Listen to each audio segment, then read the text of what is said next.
Hello from SeaWorld. Normally I try to find a quiet spot to start videos whenever I come here, but there is really no quiet spot at all here today. It is a very, very busy day. Let's head inside. This is the line to currently get into SeaWorld. It's moving pretty slowly. Right over here is the Spooktacular entrance to go trick-or-treating. Gonna be over there hopefully in just a little bit. A little bit daunting today of a crowd, but I am optimistic and I am excited for some candy. Alright, so that just ended up looking a little bit more intimidating than it turned out to be because I got into the park very quickly. It is significantly busy today though, but that is because it is the SeaWorld's Spooktacular weekend, so everybody is here and ready to have a spooky time. I'm pretty positive that for the Spooktacular this year, it's a one-way trail, so I have to go in this direction to get over by Shamu Stadium to start the trail and end up back over here in this direction. We'll see how this turns out this year. Right now Manta is a 40-minute wait, which is a pretty intense wait time. I'm still heading to the back of the park. I might grab some food as well because I'm hungry, and every time that I've come to SeaWorld I've gotten some festival food. It'd be cool just to get some regular quick service food. Alright, so I found a quiet, or I guess a reasonably quiet area to go and start off, more or less. That was Manta right back there. So here I am at SeaWorld to go to the Halloween Spooktacular. I have my little reusable bag here that says "Feelin' Corny." I'm excited to be here. Brennan unfortunately couldn't come because her work situation's getting a little bit more complicated recently. So here I am by myself on a weekend here at SeaWorld. Excited to have a good time. I am kind of dressed up here. I have a Cookie Monster hat and a Cookie Monster shirt. So I'm feeling festive, excited. I'm ready for some candy. Am I feeling a little bit self-conscious about being here by myself as an adult about to trick-or-treat? Yeah, a little bit, but let's go have some fun. Here comes another train. I don't think I've ever gotten this perspective before. That is just the scariest part right there, but it is so much fun.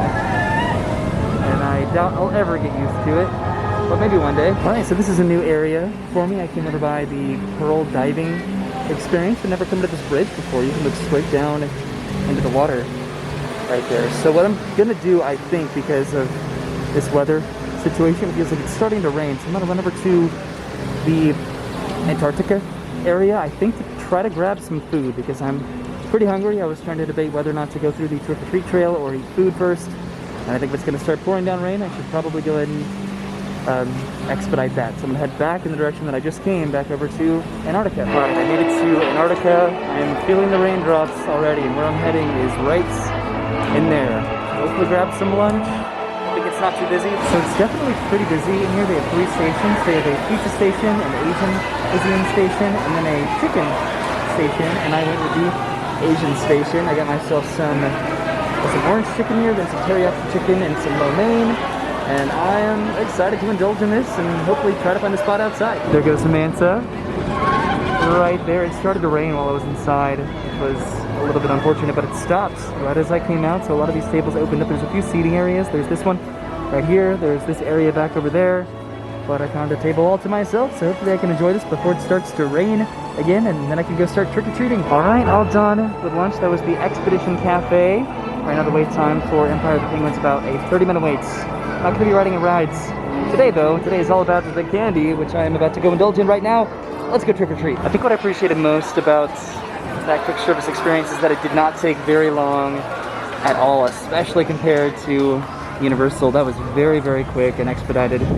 But I'm kind of going the long way over to the trick-or-treat trail, but take it in the sights and the crowds. It's pretty busy, but not terrible today. Mako is currently a 50-minute wait. Looks like the flamingo paddle boats are out on the water. It's really cool to see. I definitely want to come back and do this again at some point. I've only ever done it once, and it was kind of a long time ago. I also considered going to one of these booths over here because they extended the craft beer festival. So I thought about going back to the booths and getting some food, but I don't know, just something about the food over in Antarctica always calls my name. Infinity Falls is up and running today. It's only a 35-minute wait, which is honestly a little bit surprising. Kind of anticipated it being a little bit longer of a wait time.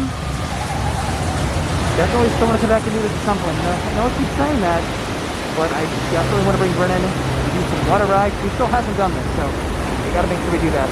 Look at that weather. So an orca encounter show is about to start, so hopefully that makes it a little bit easier to head over to the trick-or-treat trail while a good amount of people are going to be watching that show. Here's my boy Cookie Monster. I definitely got to get a selfie with this guy, wearing my hat and my shirt. All right, I made it through Sesame Street. It is starting to get really windy, and it's kind of starting to rain a little bit as I head over to the trick-or-treat trail, so I hope it doesn't shut down by the time I make it over there. There's an interesting little maze over here. I think this is for smaller children. This is cool. This is definitely new. Yep, it is definitely starting to rain, so I got out my umbrella. And this is a pretty simplistic maze here, but it's still neat considering I've never done it before. Okay, let's see if I can get some candy before it rains even harder. All right, I finally made it over to the trick-or-treat trail, heading underneath the giant pumpkin. This is exciting. This is, I think they've had this for a few years. They used to have a different pumpkin, Penelope Pumpkin, but I've not seen her in kind of a while. So this will have to do. All right, I'm starting along the trail. Look at all of these blue markers on the ground. I hope those haven't or won't be necessary, because that would be a little bit intimidating. There's a happy little gargoyle, or a big gargoyle, up there, and I should be going around the corner to my first treat station. This music right now is pretty intimidating with the wind. You can hear me because it is very windy, blowing these decorations up here. It's intense. Looks like I'm getting into my first line. I do know what it's for. It looks like Airheads. Yes, I love Airheads. So that's super cool. There's like a plexiglass wall around the candy dispenser person, and then they slide the candy down the tube and into your bag. So I got myself some full-size Airheads. I feel like I'm a kid again, being like, I got the full-sized Airheads. Next up are nerds. Is that what it is? Yes. We got some nerds. All right, I got my nerds down in there. There's a few stations over here. We got Smarties. There's the Laffy Taffy. And then Twizzlers right over here. Where do I want to go first? I'm gonna get some Twizzlers. Thank you very much. Cool. All right, so I got my Tootsie Rolls. I got my, no, I don't have my Tootsie Rolls. Tootsie Rolls are next, right over here. I got my Laffy Taffy. I got my Twizzlers. And I got my Smarties. Okay, I have Tootsie Rolls. I'm doing pretty good on candy right now. There's really not a lot of people in line, so I do wonder if the Shamu show had anything to do with it, or maybe the weather. There's some fun characters to meet around here, that's for sure. And look at this, the trees are up. These are for SeaWorld's Sea of Trees performance during their Christmas celebration, so that's exciting to see some Christmas trees. I'm definitely gonna be coming back for the Christmas celebration. It's one of my favorites here at SeaWorld's. Now it's time to get some more candy. Right over here I got some Smarties. Down there, there's some more spooky characters over down there by the water. There's some food and drinks over here. Smokehouse bacon cheeseburgers, spiked frozen apple drink, it looks like. Well, that's pretty cool. Okay, I think that there's maybe a few more stations. Here's a map. It's definitely helpful. Yeah, so it's supposed to be one way up here, around Bayside Stadium, and then out over here by Seafire Grill. So I guess there's a few more to go. Got some Sour Patch Kids up next. Okay, I got the Sour Patch Kids, and then right there, Peanuts, M&Ms. My bag is starting to actually get a little heft to it, so that's cool. Another station, I think my last one, right over here. Trick or treat. Thank you so much. Okay, that last station had Starburst in it.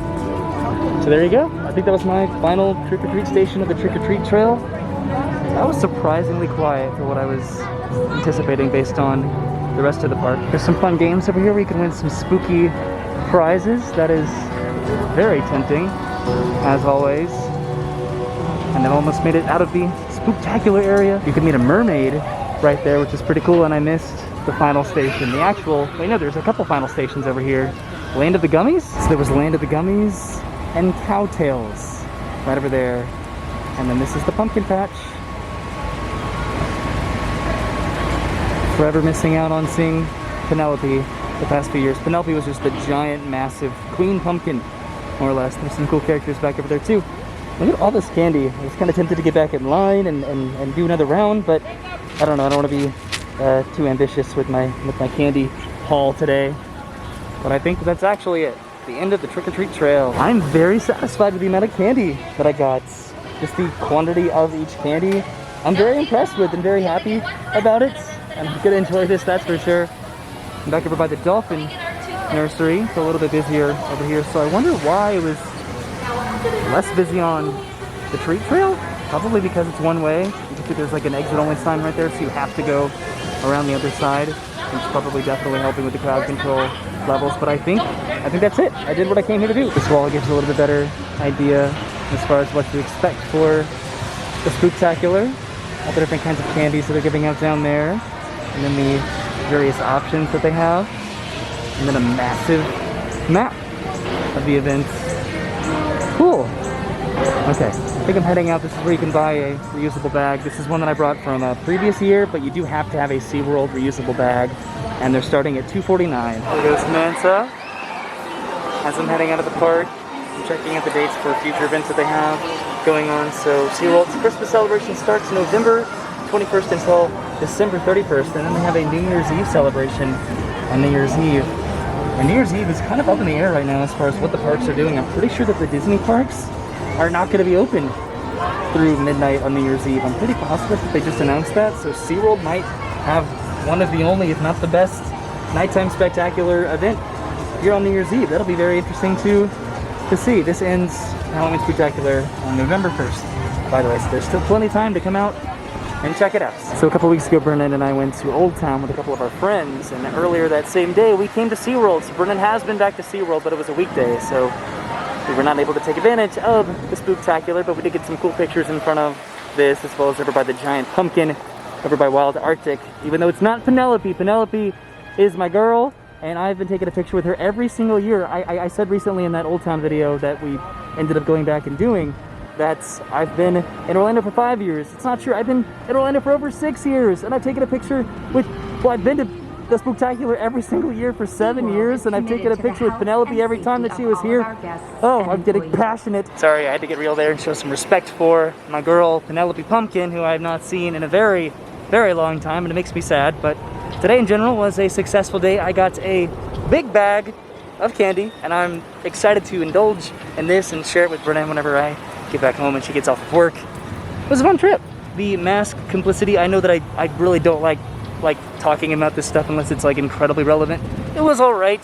Today was definitely not as good as it has been the last couple times, but it's also like it's a super busy weekend, so it's gonna be not great on days like today. But other than that, it was fun. I didn't really ride any rides. I got some food, which I've been kind of craving for a little bit, and that was delicious. And then I got some candy and got to enjoy Halloween. I got to go trick-or-treating during 2020, which is not something that I thought that I was going to get to do this year, and I was able to, so I'm happy. But thank you guys for watching. I will see you soon. Have a good day, and goodbye.